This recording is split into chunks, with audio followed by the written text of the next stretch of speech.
Hello? Hello, can you hear me? Open your eyes for me. Hello? I can see you're hurt, but we're going to try and make your breathing a little bit easier to start with. I'm just trying to help your breathing, so I'm going to put my hands either side of your face and push your jaw forward. That's better.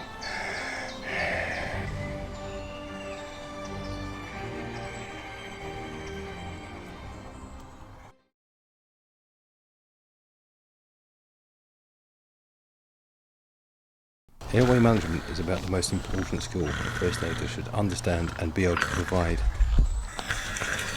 In this example, we can hear that the patient is snoring. This would suggest that the patient is unconscious and the tongue is now starting to float towards the back of the airway. If this is left, the patient may only have 3 to 4 minutes to live. It appears that the patient has fallen from a height. With this in mind, we should suspect possible neck injury. We are going to open the airway with a technique called the jaw thrust.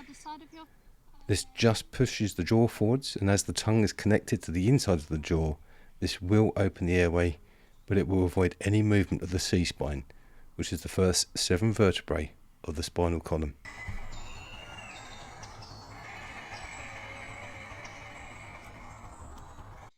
Placing a hand each side of the head will stabilise the neck. Clamp the head and use the index finger to find the angles of the jaw.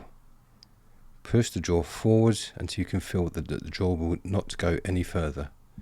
And in this case, we can hear that the snoring has stopped and the patient is still breathing, suggesting we have opened the airway. That's better.